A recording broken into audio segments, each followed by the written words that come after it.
Your spine straight, close your eyes, take a deep breath in and exhale. Take a deep breath in and exhale. Take a deep breath in, hold it there. Om.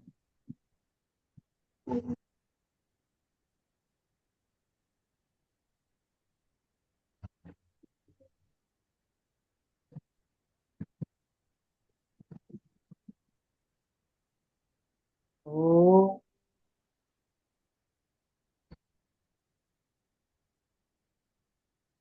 Om Shri Ganeshaya Namaha. Om Shri Saraswatyai Namaha. Om Shri Gurubhyo Namaha. Samasta Jana Kalyane Niratam Karunamayam Namami Chinmayam Devam Sadgurum Brahma Vidvaram Sadgurum Brahma Vidvaram Vasudeva Sutan Devam Kamsachanuramardanam Devaki Paramanandam Krishnam Vande Jagadgurum. Pranams to the Lord. Pranams to all of you who have joined for a Gita practice. Let's see how this year we can crack. We have to be better than what we have done last year. So let's put all our heart and soul into this. For now, I'm seeing 4 participants. So what one of you will unmute and repeat behind me. So we'll take turns that way. Okay. Bhashini, I see you already unmuted. So we can start with you first. You have to, others with muted mic will repeat. She repeats, and then you will get a chance to say the verse. Om Shri Paramatmane Namaha. ॐ श्री परमात्मने नमः। अथ द्वितीयोऽध्यायः. अथ द्वे ma'am can you repeat? Yes. So अथ द्वितीयो is a द्वित्वा. अथ द्वितीयोऽध्यायः.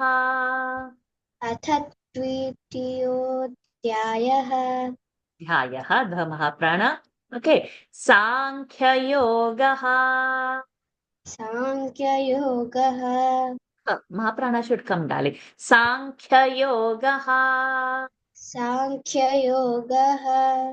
Sanjaya Uvacha Sanjaya उवाच Tantatha Krupayavishtam तं तथा कृपयाविष्टम् Tantatha तं तथा Krupayavishtam कृपयाविष्टम् Vishtam इष्टम् Ashruपूर्णाकुलेक्षणम् अश्रुपूर्णाकुलेक्षणम् विषीदन्तमिदं वाक्यम् विषीदन्तमिदं वाक्यम् उवाच मधुसूदनः. उवाच मधुसूदनः। सञ्जय उवाच सञ्जय उवाच तथा कृपयाविष्टम् अश्रुपूर्णाकुलेक्षणम् तं तथा कृपयाविष्टम् अश्रुपूर्णाकुलेक्षणम् विषीदन्तमिदं वाक्यम् उवाच मधुसूदनः. विषीदन्तमिदं वाक्यम् उवाच मधुसूदनः। Do it by your own.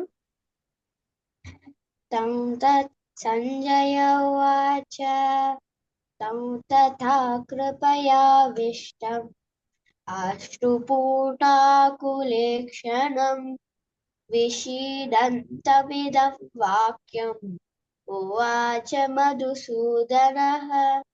So two anuswara. Tan tatha. The first anuswara should be na. And then vishedantam idam vakyam. The second anuswara should be va. Tan tatha. Say only this word. Tan tatha.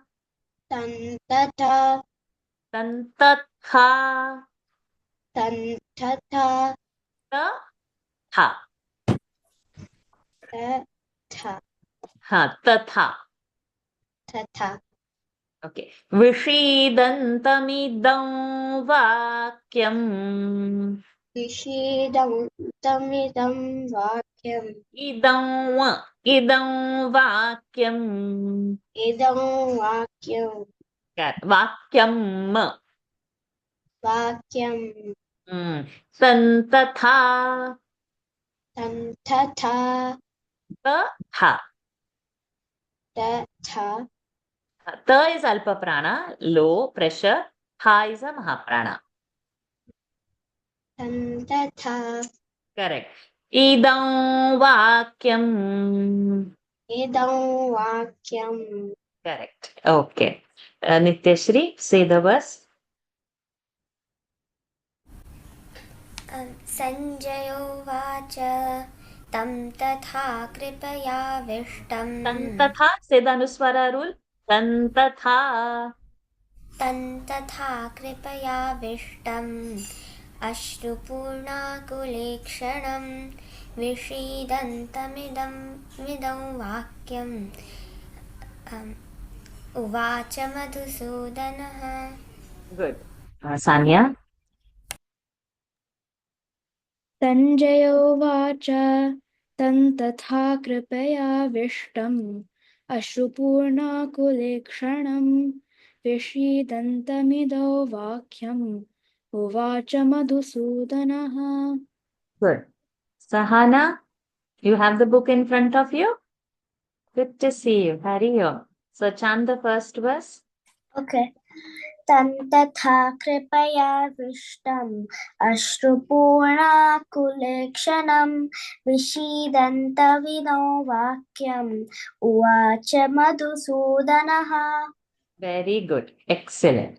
So now Nitya will come to repeat. Shri Bhag, and everybody in the mute mic should repeat. Okay, Sahana, you can mute your mic. You will also get a turn to repeat. But you have to repeat now. Shri Bhagavanuvacha श्रीभगवानुवाच Utastvakashmalamidam. कुतस्त्वाकश्मलमिदम् Idam ma. Kutastvakashmalamidam. कुतस्त्वाकश्मलमिदम् Are you saying ma or no you are saying? म Ha, ma. Vishame samupasthitam.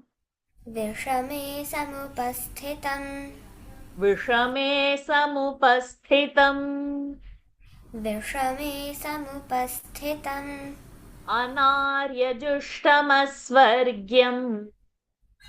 अनार्यजुष्टमस्वर्ग्यम् Akirtikaram अकीर्तिकरमर्जुन. Shri Bhagavanuvacha श्रीभगवानुवाच Kutastvakashmalamidam Vishame samupasthitam. कुतस्त्वाकश्मलमिदं विषमे समुपस्थितम् Anaryajushtamasvargyam Akirtikaram अनार्यजुष्टमस्वर्ग्यम् अकीर्तिकरमर्जुन. Vashini, you have to keep your cam on always. One cannot run away from the class. Otherwise, I will not take it. So you have to be in my class and not multitask. Vashini, please switch on the cam if you want to attend the class. You cannot run here and there. Otherwise, I will. Yeah, I need we to get cannot. my controls. We need cam on always. I am not multitasking. I am giving my time completely to each one of you. I will expect everybody to attend completely. Half-hearted, I will not take, okay? Because it takes a lot on me to give you time. So I'll expect minimum that you all are in the class, you all are doing it. And it's no force, it is by choice. So if you have chosen to memorize, and you are coming in the class, we need 100%. Okay. So I don't like to lecture, no disciplinary this and all. So we just do everything pleasantly. No instructions here. My sister was sleeping, so I have to get my headphones. That's why I have my camera. Okay, so all this before class, huh? Drinking water, going to toilet, everything before class, telling parents and keeping not to disturb. Everything has to be organized before attending. Okay, so I will not be giving instructions I don't like. All of us are big now. And all of us know me now for how many years. So it's been same thing. And it's not nice for me to keep telling the rules. Okay, doesn't matter. Okay, who was telling Nitya? Go ahead with the full verse now. श्रीभगवानुवाच कुतस्त्वाकश्मलमिदं विषमे समुपस्थितम् अनार्यजुष्टमस्वर्ग्यम्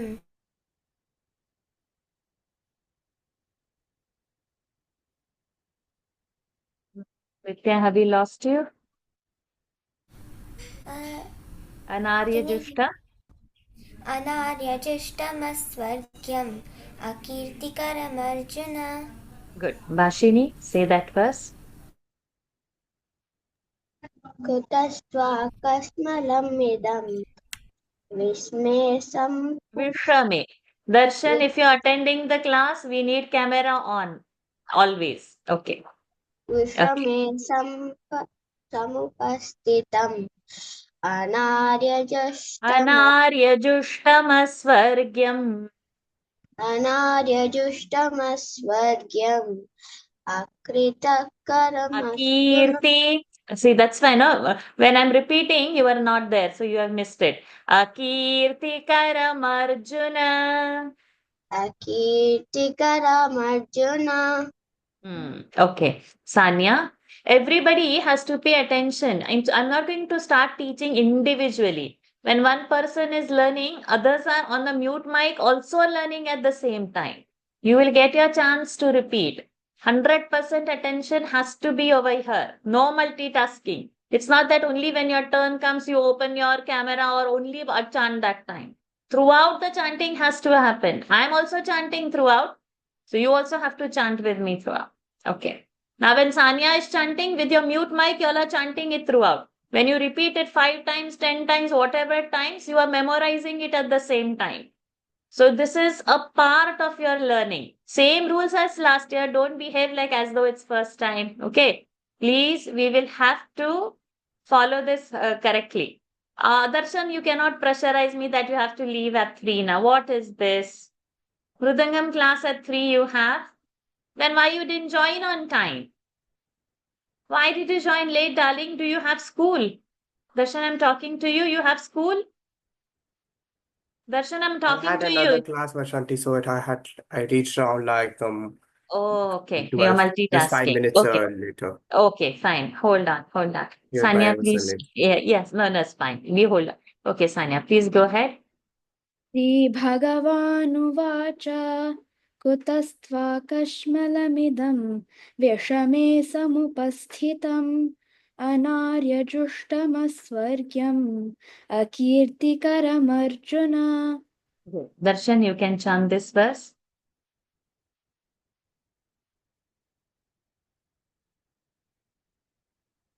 You have the book in front of you. I don't have that. Why like this, Darshan? I'm Okay. extremely sorry. Vashanti. Sahana, please go ahead.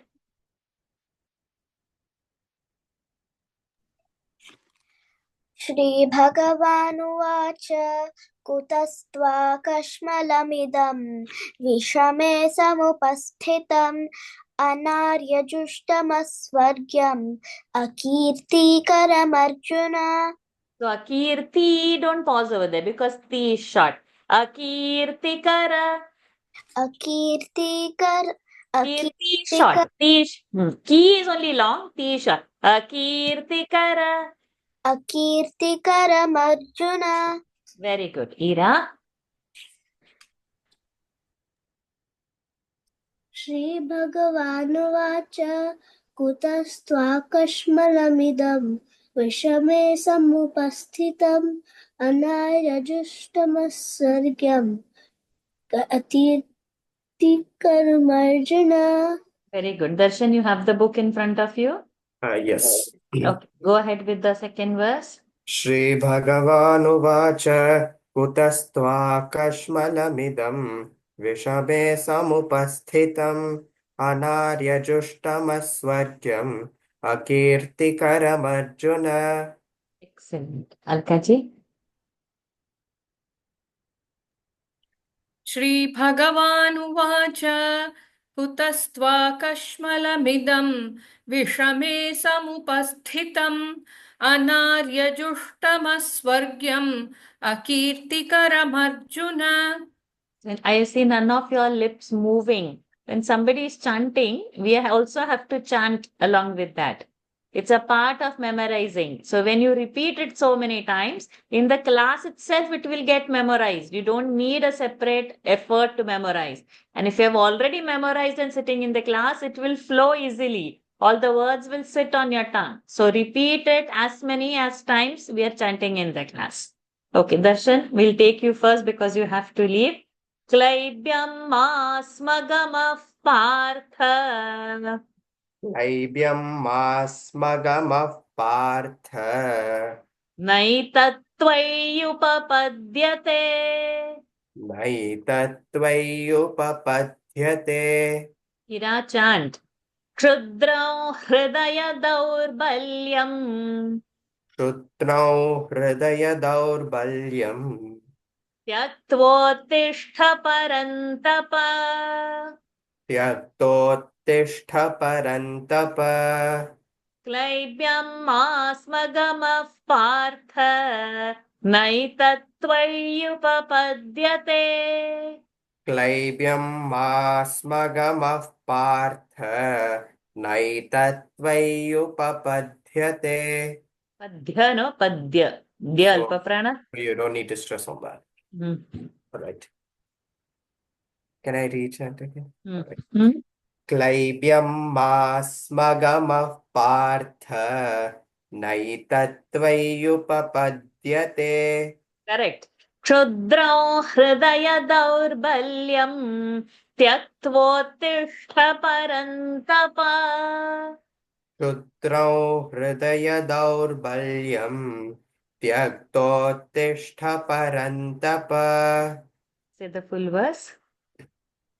क्लैब्यं मास्मगमः Partha नैतत्त्वय्युपपद्यते.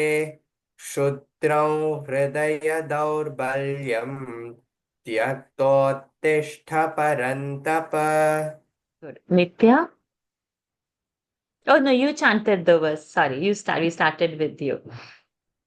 You chanted second verse, right? No, you didn't. Okay, he said. Okay, go ahead, Nitya, go do it. क्लैब्यम् आस्मगमः Partha No, Partha, no, Partha.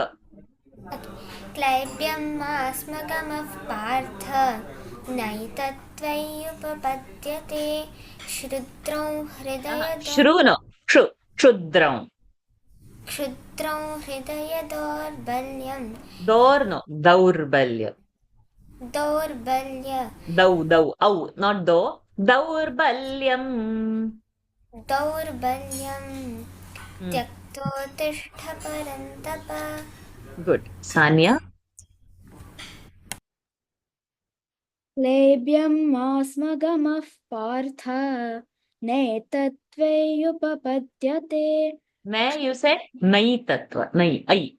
नैतत्त्वय्युपपद्यते क्षुद्रो हृदयदौर्बल्यम् That Kshudram, let the Anuswara in the nose come. Kshudram. क्षुद्रो हृदयदौर्बल्यम् त्यक्त्वोत्तिष्ठ परन्तप. Tyaktvot tishta, double the, half the sound has to be. Tyaktvot tishta, tvot tishta.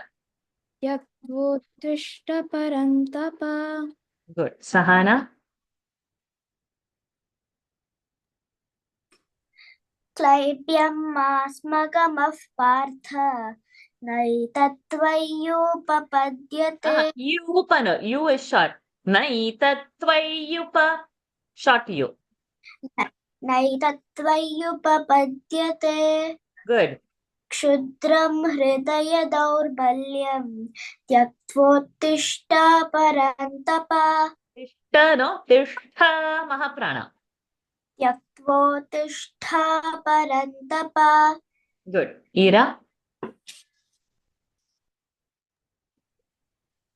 क्लैप्यं मास्मगमः Partha नैतत्त्वय्युपपद्यते श्रुतौ Krudraum. श्रुतौ Dra? हृदयदौ Dra, say dra correctly. Krudraum. श्रुतौ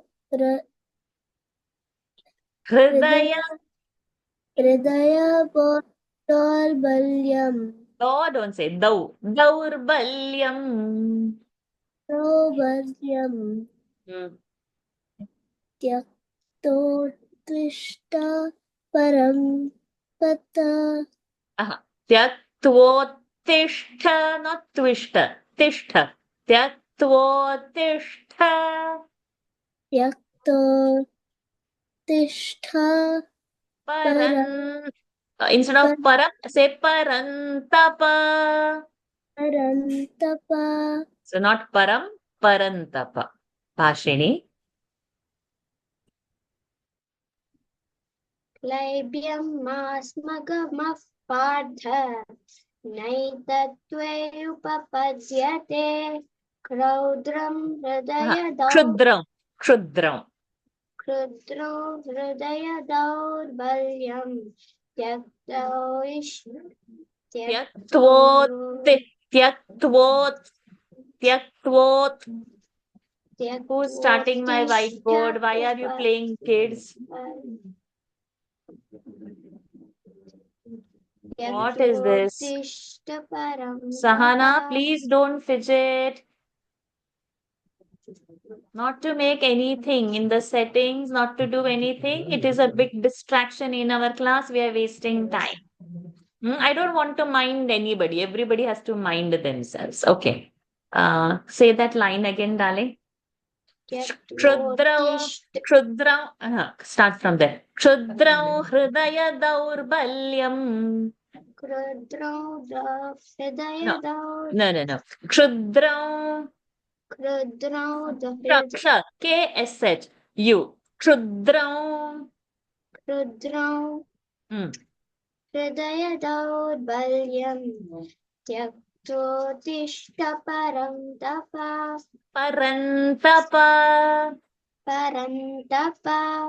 Good. Alakaji.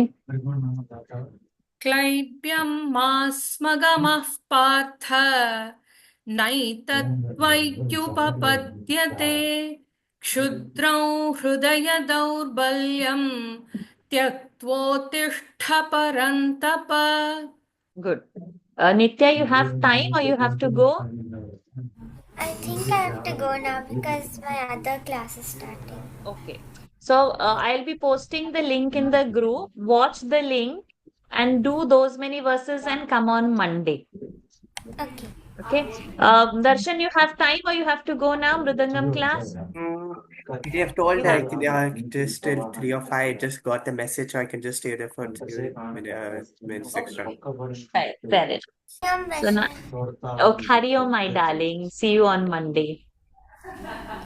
Okay. Ira, how many shlokas you have this year? 10 or 20?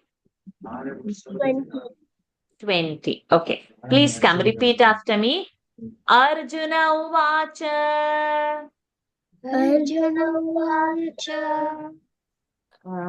Only Ira's voice has to. Okay. Katham Bhishmamaham Sankhye.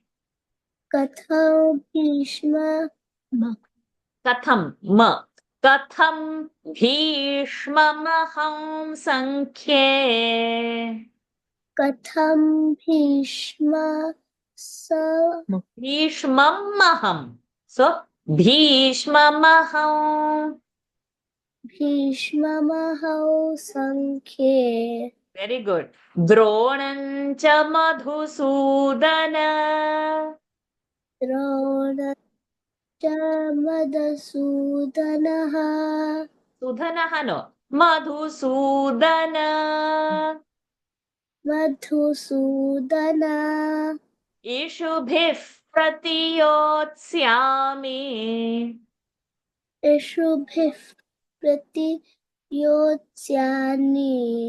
Very गुड पूजार्हा वरिसूदन पूजा हावि पूजार्हा पूजा हार पूजार्हा पूजार्हा पूजार्हा वरि सू- Sudan Sudan Sudan correct Arjuna उवाच अर्जुन उवाच कथं भीष्ममहं संख्ये कथं भीष्मम महाप्राण कथं भीष्म कथं भीष्ममहौ संख्ये हाँ कथं भीष्ममहं संख्ये द्रोणं च मधुसूदन कथं भीष्ममहौ संख्ये द्रोण च मधुसूदनः Madhusudana is not there, darling. Madhusudana. I'm also not chanting it. Why are you developing a wrong pronunciation? Madhusudana. Madhusudan इषुभिः प्रतियोत्स्यामि पूजार्हा वरिसूदन इषुभिः प्रतियोत्स्यामि पूजार्हावि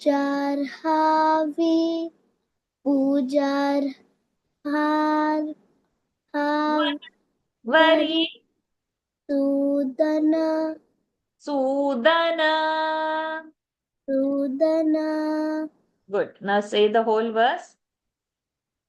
अर्जुन उवाच कथं भीष्ममहौ संख्ये द्रोणै च Madhu. मधुसूदन इषुभिः प्रतियोत्स्यामि पूजार्हावि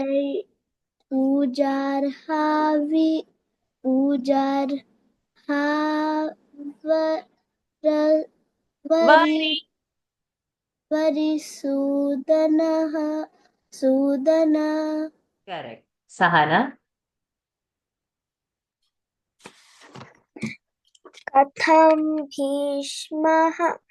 कथं भीष्ममहं संख्ये द्रोणं च Madhusudan See, katham tha mahaprana. Madhusudana dha mahaprana.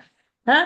Katham bhishmamaham sankhye.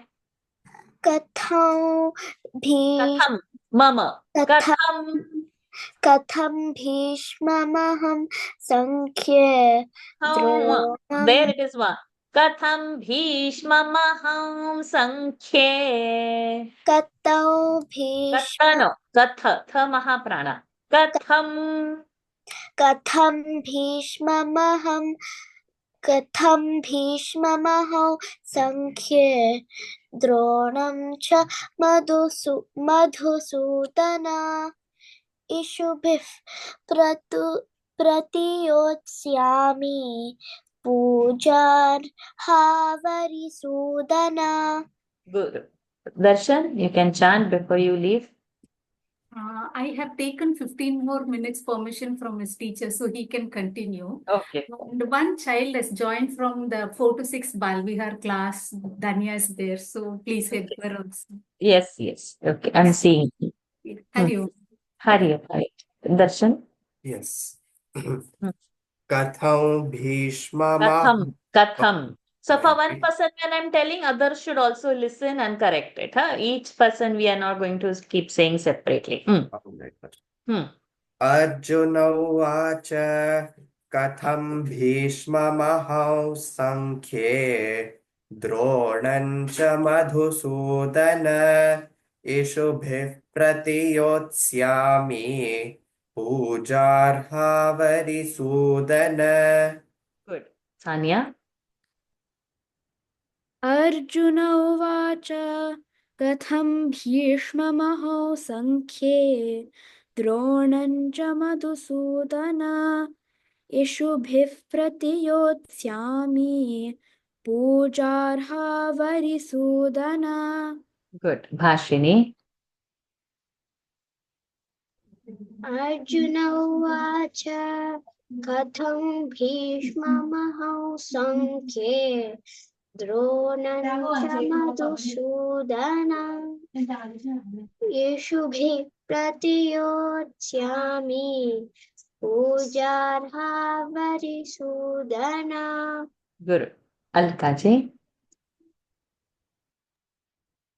Arjuna उवाच कथं भीष्ममहौ सङ्ख्ये द्रोणं च Madhusudan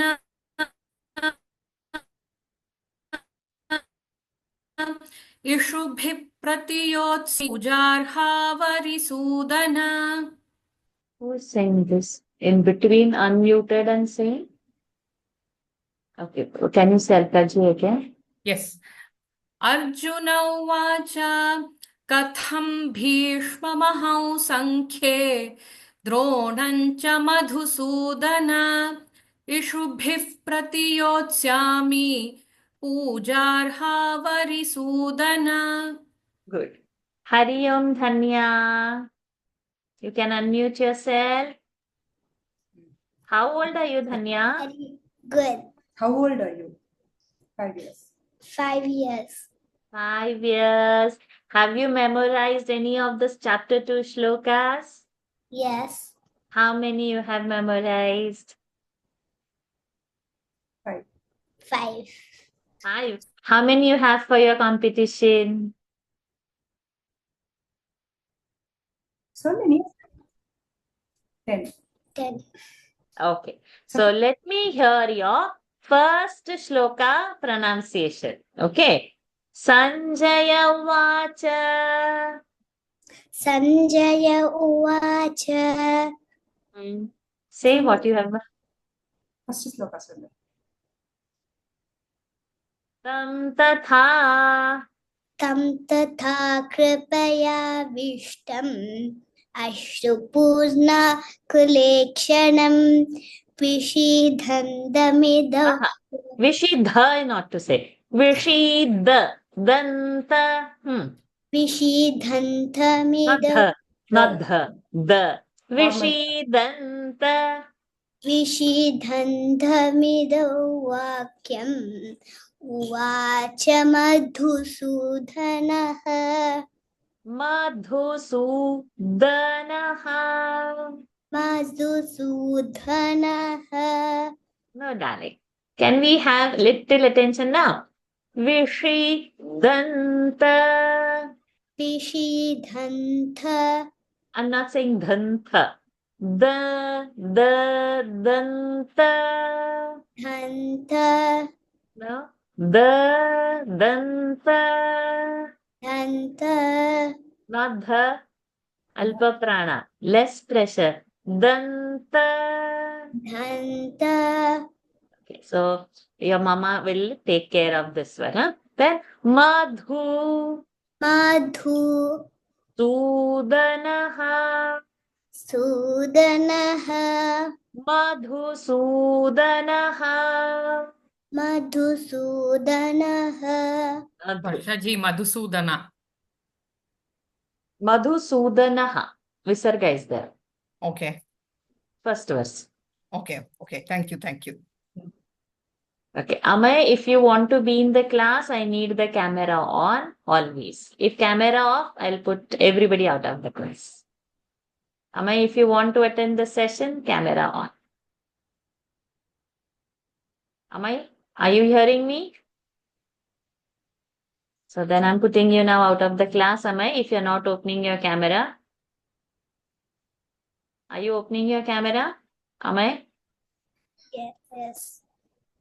Why it takes so long? Please open your cam, Amay, if you want to stay in the class. Okay, so I'm putting you out. So now I have removed Amay from the group.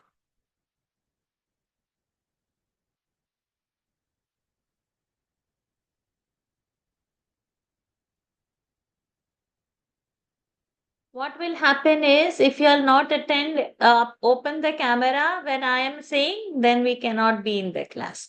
No multitasking. Why the camera has to be in close mode when you come to learn? Okay. What we will do now, I thought we will do 5 verses and stop, but I think maybe we can continue with 5 verses. No? We can still do. Sanya, come over. गुरून् हत्वा हि महानुभावान्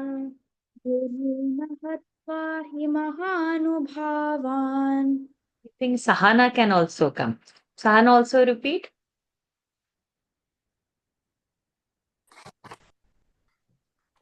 गुरुना हत्वा हि महानुभावान् भावान्. Right. So first Sanya will repeat and then Sahana will repeat. Gurun hatva hi mahanubavan. गुरून् हत्वा हि महानुभावान् गुरुना हत्वा हि महानुभावान् भावान्. So Dhanya also has to repeat with the mic mute. So when others are chanting, you also have to chant. Okay, Dhanya? Shreyo bhoktum bhaikshyamapi haloke. श्रेयो भोक्तुं भैक्षमपीह लोके श्रेयो भोक्तुं भैक्ष्यमपीह लोके. Bhai dirgha bhaikshyamapi dirgha haloke. भैक्ष्यमपीह लोके. Correct. Hatvarthakamamstu guruni haiva. हत्वार्थकामांस्तु गुरूनिहैव So not to say kaman, say kamao. Hatvarthakamamstu guruni haiva. हत्वार्थकामांस्तु गुरूनिहैव Hatvartha, tha mahaprana.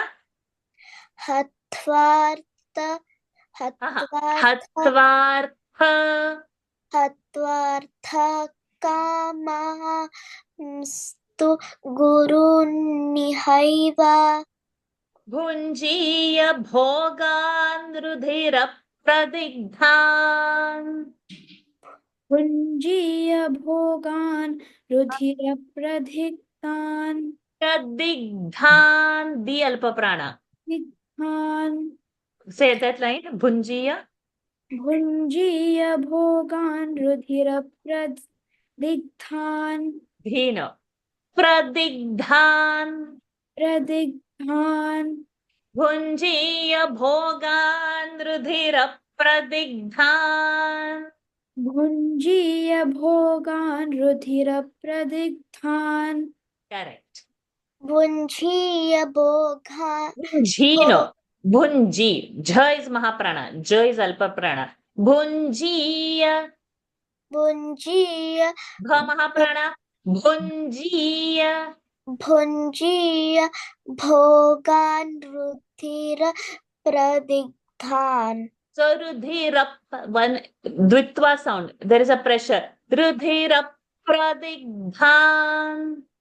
रुधिरप्रदिग्धान्. Correct. Now two lines. Guruna hatva hi mahanubhavan श्रेयो भोक्तुं भैक्ष्यमपीह लोके गुरून् हत्वा हि महानुभावान् श्रेयो भोक्तुं भैक्ष्यमपीह लोके गुड गुरून् हत्वा हि महानुभावान् श्रेयो भोक्तुं भैक्ष्यमपीह लोके अपीह लोके पी दीर्घ पीह लोके करेक्ट हत्वार्थकामांस्तु गुरूनिहैव भुञ्जीय भोगान् रुधिरप्रदिग्धान् हत्वार्थकामांस्तु हत्वार्थ खमः प्रण हत्वार्थकामांस्तु गुरूनिहैव भुञ्जीय भोगान् रुधिरप्रदिग्धान् हत्वार्थ हत्वार्थकामांस्तु गुरूनिहैव भुञ्जीय भोगान् रुधिरप्रदिग्धान् गुड से द फुल वर्स गुरून् हत्वा हि महानुभावान् श्रेयो भोक्तुं भैक्ष्यमपीह लोके हत्वार्थकामांस्तु गुरूनिहैव भुञ्जीय भोगान् रुधिरप्रदिग्धान् वेरी गुड गुरून् हत्वा हि महानुभावान् श्रेयो भोक्तुं भैक्ष्यमपीह लोके हत्वार्थकामांस्तु गुरूनिहैव भुञ्जीय भोगान् रुधिरप्रदिग्धान् very good Dhanya now you can unmute and say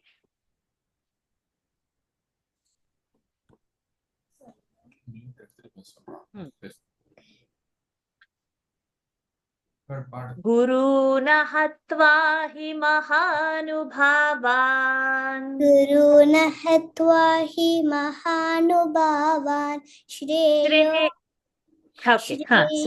भोक्तुं भैक्ष्यमपीह लोके Very good. हत्वार्थकामांस्तु गुरूनिहैव भुञ्जीय भोगान् रुधिरप्रदिग्धान् अरे वाह you are super awesome child excellent well done Ira Thank you. sweet too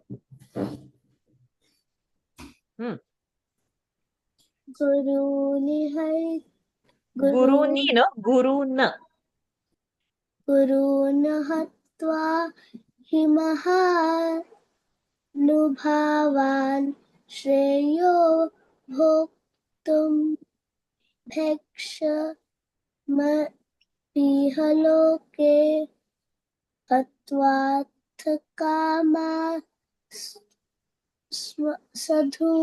हत्वार्थकामांस्तु हत्वार्थकामांस्तु गुरूनिहैव भुञ्जीय भोक्तुं भुञ्जीय भोगान् रुधिरप्रदिग्धान्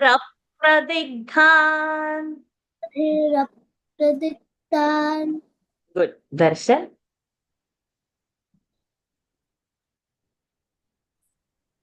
गुरून् हत्वा हि महानुभावान् श्रेयो भोक्तुं भैक्ष्यमपीह लोके हत्वार्थकामांस्तु गुरूनिहैव भुञ्जीय भोगान् रुधिरप्रदिग्धान् द्वित्वा रुधिरप्रदिग्धान् good Bhashini गुरुन् हत्वा हि गुरून् हत्वा गुरून् हत्वा हि महानुभावान् श्रेयो विभोक्तं Shreyo भैक्ष्यम् he is not there. Shreyo bhoktum. श्रेयो भोक्तुं भैक्ष्यमपि लोके Piha dirgha. अपि लोके Shreyo bhoktum bhaikshyamapiha loke. भोक्तं भैक्ष्यमपि लोके Piha. लोके Go ahead. Hatvarthakamanstu. अत्वारतखमांस्तु हत्वार्थकामांस्तु No, my dear. Tha mahaprana. Hatvarthakamanstu. हत्वार्थकामांस्तु गुरुर्निहैव Bhunjiya bhogan. भुञ्जीय भोगान् Rudhira. Rudha. Dha mahaprana. Rudhira pradigdhan. रुधिरप्रदिग्धान् Good. Alkaji. गुरून् हत्वा हि महानुभावान् श्रेयो भोक्तुं भैक्ष्यमपीह लोके हत्वार्थकामांस्तु गुरूनिहैव भुञ्जीय भोगान् रुधिरप्रदिग्धान् Hari Om Vishal. Varshanti, his name is Vishwa. His name is Vishwa. Vishru. Okay, Vishal is probably his father's name. Hari Om Vishrut. How old are you, darling? 5 years old. Have you memorized any verse from chapter 2? Do you know verse number 1? Not yet. Not yet. Can you repeat after me? Sanjaya Uvacha Sanjaya Uvacha Tantatha Tantatha Krupaya Vishtam Krupaya Vishtam Ashrupurnakulekshanam. Ashrupurna Kulekshanam Excellent. Vishidantamidam vakyam. Vishidanamidam Vakyam Uvacha madhusudanaha. Uvacha Madhusudanaha Good. You already know it, darling. Very nice. Can you say it on your own? Sanjaya Uvacha Tantatha Krupaya Vishtam Ashrupurna Kulekshanam Vishidandamidam Vakyam Uvacha Madhusudanaha Excellent. Do you know the next one? Do you know Shri Bhagavan Vacha? Yeah. Let me hear. Shri Bhagavan Katam Vishmamam Kutasva kashmalamidam. Kutasva Kashmalamidam Vishame Samupasitam Anayadishtamaswargyam Akirti Karamarjuna. Very good. Dhanya, do you know this verse? Kutastva kashmalamidam. Yes. Can you say it? Shri Bhagavanuvacha Kutastva Kashmalamidam Vishame Samupastitam Anaryajishtamaswargyam Akirtikaram Arjuna. Good. Do you know the next one, Dhanya? Yes. Say it. क्लैब्यं मास्मगमः Partha नैतत्त्वय्युपपद्यते क्षुद्रं हृदय दौर्बल्यं त्यक्तोत्तिष्ठ परन्दप. Good. Vishrut, do you know this? Klaibyam Masma, have you learned? Yeah. Okay, can chant it? क्लैब्यं मास्मगमः Partha नैतत्त्वयुपपद्यते Naitattvayupapadyate. क्षुद्रं हृदय दौर्बल्यं त्यक्तोत्तिष्ठ परन्तप. Good, good. Do you know the next one? No. Dhanya, do you know the next one? Pratham. Yes. May I hear? Arjuna उवाच कथं भीष्ममहं Katana. Katham bhishthamaha prana. कथं भीष्ममहं सङ्ख्ये द्रोणं च Madhusudan. Madhuno. Madhuno. Madhu. Madhusudana. Madhusudan Not Madhu. Madhudha. Pressure. Madhusudan Correct. यशः प्रतियोत्स्यामि पूजार्हार्वरिसूदन. Pujar ha. Pujar har is not there. Say that word again. Pujar ha varisudana. Say again. Pujar ha. पूजार्हार्वरिसूदन. Don't say har. Pujar ha vari. Har पूजार्हार्वरिसूदन. is not there, darling. Har is not there. Pujar ha. पूजार्हार्वरिसूदन. Guru. Next one. गुरून् हत्वा हि महानुभावान् श्रेयो भोक्तुं भैक्ष्यमपि हलोके हत्वार्थकामां Hatvartha. Tha mahaprana. हत्वार्थकामांस्तु गुरूनिहैव भुञ्जीय भोगान् रुधिरप्रदिग्धान्. Dhira dha mahaprana. रुधिरप्रदिग्धान्. Rudhi dha mahaprana. Rudhira. रुधिर Not Ruddhi. Rudhi. रुधि Rapradigdhan. प्रदिग्धान्. Correct. Okay. Now, so both of you, Vishrut and Dhanya have revised 5.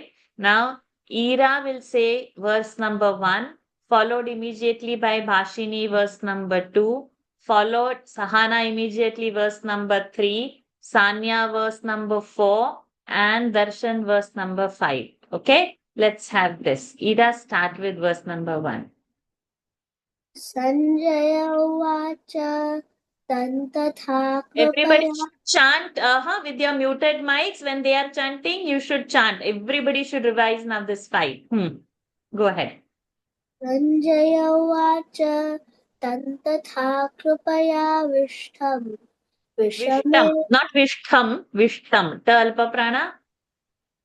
विष्टम् विषमे समुपस्थितम्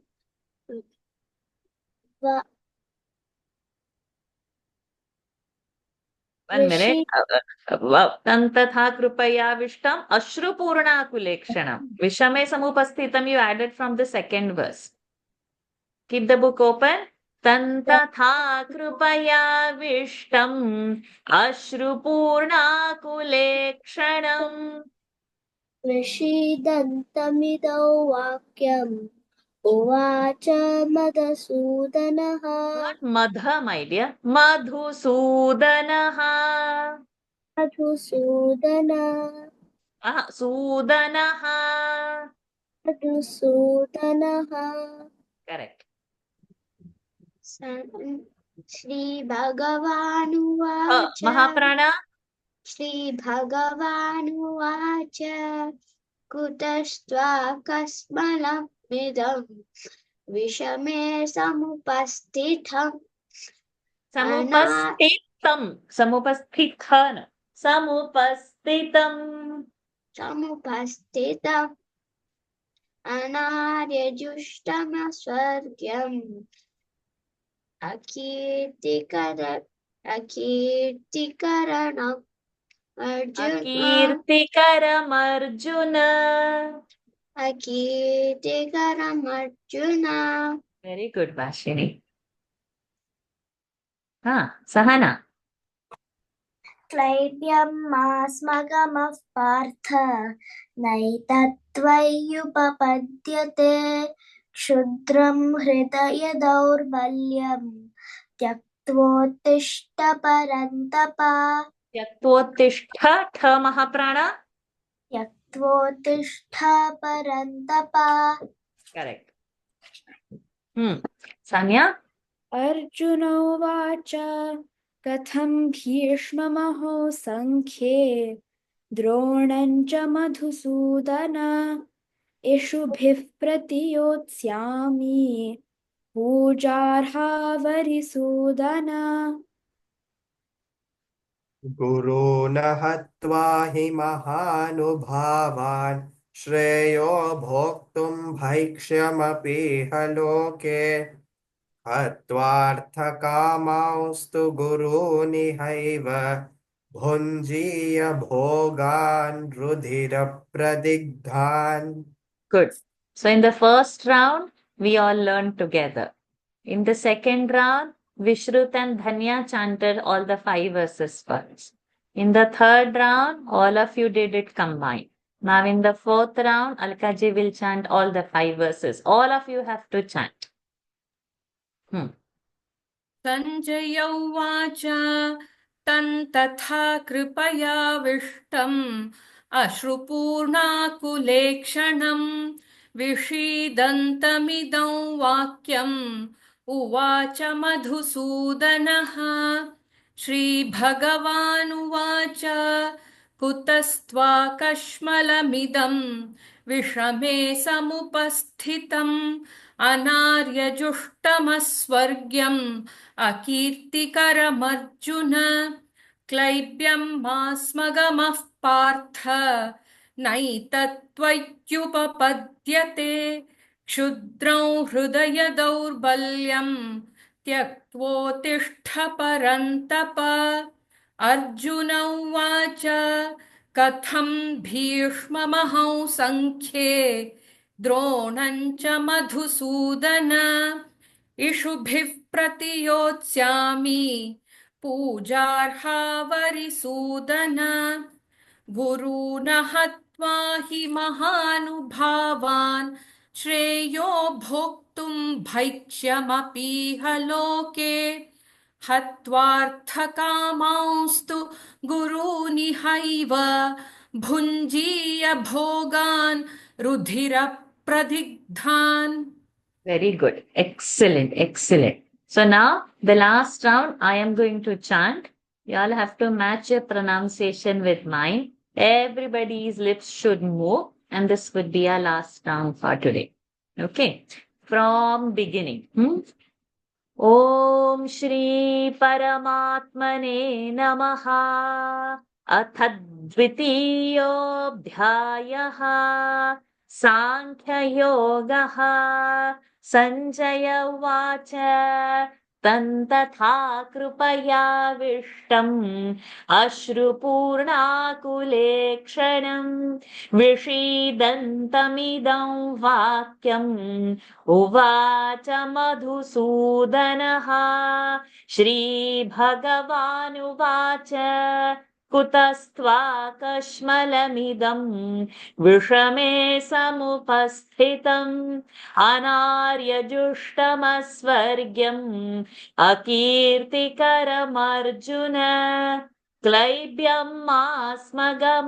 Partha नैतत्त्वय्युपपद्यते क्षुद्रं हृदय दौर्बल्यम् त्यक्त्वोत्तिष्ठ परन्तप अर्जुन उवाच कथं भीष्ममहं सङ्ख्ये द्रोणं च मधुसूदन इषुभिः प्रतियोत्स्यामि पूजार्हा वरिसूदन गुरून् हत्वा हि महानुभावान् श्रेयो भोक्तुं भैक्ष्यमपीह लोके हत्वार्थकामांस्तु गुरूनिहैव भुञ्जीय भोगान् रुधिरप्रदिग्धान्. Good. So now what happens? We are going to meet same time on Monday. If you have any of your classes or schedule, please join class beforehand. Don't join late and tell me beforehand so that I can finish off with you. So now Monday, everybody should memorize this nicely, get the pronunciations correct. If you are not able to memorize, at least be able to read from the book with correct pronunciations. Okay, Rasva, Dirgha, Alpa Prana, Mahaprana, Anuswara, Visarga. This you should be able to read. And then Monday to Saturday, every day we will have the session and we will keep adding on the verses to it. So next 5 verses we will see on Monday. For Dhanya and Vishrut, they are only 10 shlokas. So from after you attend Monday's session, once your pronunciations are clear, then for you we will directly start the memorizing thing. So at this group, they will not twist too much. They will ask you to say straight only. Then what happens? This video what we have taken now, it will be in the WhatsApp group. Make sure you are there in that group. If not, you just take a number from somebody who know me so that you can message me and I can add you to the group. And over there, one verse we will be posting for getting the audio corrections. I'll be posting all the 5 verses. You have to post one verse. Once your one verse is corrected, then you only post the second verse. Second verse is corrected, then only go for the third verse. You don't have to post all the 5 verses in one. One by one, it should get corrected. If that verse is not corrected, cannot go ahead. Have to get the audio corrected, perfect, and you have to give me back your correct audio also. Okay, so this all happens in WhatsApp group. So be in the WhatsApp group is very important. Okay, so now next we are catching up on Monday. Monday to Saturday, every day, same 2:30 time we will have. Starting time is fixed, ending time is not fixed, depending upon how many verses we cover, how many kids are there, and how well you are chanting. Today, all of you are chanting excellent, very well done. And Dhanya and Vishrut especially excellent. Ira has grown up. Once upon a time, Ira was like this. So nice to see now Ira in a little bigger category. Yay. And Sahana also very sweetly chanting good. Sanya has grown up now. Darshan is also a big boy. Vashini is as sweet as before only. Very nice to see. Good. And Alkaji leading all the kids. So good to see you without any Getting older, what's limitations. So let's meet on Monday. Those who are able to memorize these 5 verses. Excellent. For Vishrut and Dhanya has memorized all the 5, but now Dhanya has to get the pronunciation. Vishrut has to memorize 4th and the 5th verse and come on Monday. Okay, Vishrut. Now Yes, keep your ma'am. spine straight. Close your eyes. Sit straight. Take a deep breath in and exhale. Take a deep breath in and exhale. You can keep yourself muted. Take a deep breath in. Hold it there. Oh.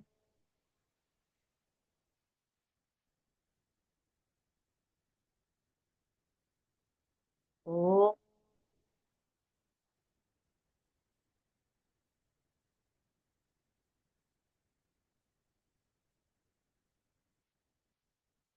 Oh.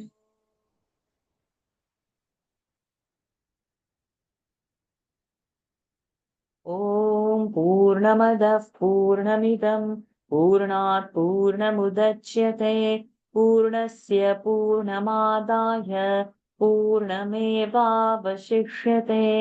ॐ शान्ति शान्ति शान्तिः हरिः ओम् श्रीगुरुभ्यो नमः हरिः ओम् श्रीकृष्णार्पणमस्तु Hari Om, my dearies. See you all on Monday. Darshan, I see your hand raised. Sahana, I see your hand raised. He's having exam from tomorrow, written exam. So he will join on Friday afternoon. Is it okay? Then record and send. Every day the exams are there. Yeah, written Okay, exam. what time his exams are? Morning, but actually afternoon he reach home only by 2:30. Okay, and then he's free? He is free. I'm telling him to join. I will have Yes. So when you come at 2:30, you have your lunch and you join at 3 o'clock. all right, Varshanti. You should do this. This will help you in your exam. It will just give you a different mood. Otherwise, you will not be fresh to study again. Please join. All Okay. right. You give. So this is going for up now. Today it's like 3:45. It is finishing. If it is not finishing by 3:45, you can leave. Just give about half an hour, 40 minutes daily for this. Don't give more time. Because then in this time you are not memorizing separately. So when you will be in the class when so many times you are repeating, it will automatically get memorized. Because at exam time, I'll not say separately sit and memorize this. So it's better to attend the class and finish up it away. Okay. And you are intelligent, I know. So you would do it both together. Join at 3 o'clock. But eat your lunch and then join. Empty stomach, don't sit. Ira, are you sitting empty stomach or you have had your food? I see you. Good. Yes. Not no kids should sit empty stomach in class. Nothing will go in head. Okay. Eat stomach full and come. Drink water. Go to washroom. Everything. Once you sit in the class, no drinking, eating, and all. Okay. Sahana, what you wanted to ask me, darling? I have school during the class time, and I only come home at 4 o'clock. Is there any class like after 4 o'clock? Okay. So that's going to be a tough. 4 o'clock is 15 minutes from now. You can join as soon as you come at 4 o'clock. I can give you separately some 10-15 minutes around that time. Okay, Varshaji. She'll join on Tuesday, Thursday, and Friday. She'll come at 3 o'clock on those days. So as soon as she comes, she'll join. Okay, and on Monday and Wednesday, she comes at 4 o'clock? 4 o'clock, yes. So she can join immediately at 4 o'clock? Yes, no worries. Yeah. Okay, yeah. So all other days you join at 3 o'clock and Monday and Wednesday you join at 4 o'clock. Exclusively, I'll be for you.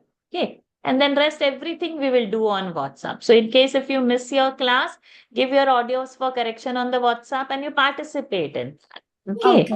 Okay, thank you, Varshaji. My pleasure. She is precious. I can't miss her. So we will do something 4 o'clock session for her. Thank you so much. Vishwa has memorized till 5 slokas. Is Maybe it? he don't know the number of this is Okay. 1, 2, 3. Doesn't And he's matter. having 5 for the competition. Okay, he doesn't have 10. He doesn't have 10. He is 2020 born. Okay, so he's not completed 5 years. No. And Dhanya has the 10 verses. But Yeah. Danya and the other two schools have 10. okay. Dhanya is very sweet. Okay. And Vishruth is also very good. Okay, we will do something for him. Not to worry. Okay. Vishruth, excellent. I want to see you on Monday. Very nice, thorough with your 5 verses. Okay. Okay, Hari Om kids, I'm so happy to have you all. And oh, Sanya, you have it. Yes. I only come home at 4 every day from school. Okay. Straight away, 4 o'clock, you can join. Yeah. You sit with one little water glass or something, or maybe a glass of a milk, and you join because it's going to be for you and for Sahana exclusively then at home. So Okay. 4 is for me, another 15 minutes from. So I can spend another additional half an hour, no problem. Okay, thank Okay. you. My pleasure. Vishruth, you have something to say? What is it, darling? I'm not 5, I'm 4. You're 4 years old. That's why you have only 5 verses. And you are doing very well. I'm so lucky to have you, darling. My name is not Vishwa. My name is just Vish. Wish. I should call you only Wish. So the next time when you come on your Zoom, you just put your name. Right now it's Vishal over there. So you put your name and come. Then auntie will not make any mistake. Okay. So see you all on Monday. Hari Om. Hari Om, Varsali. Hari Om. Hari Om. Hari Om. Bye. So somebody muted me only. I'm not able to speak.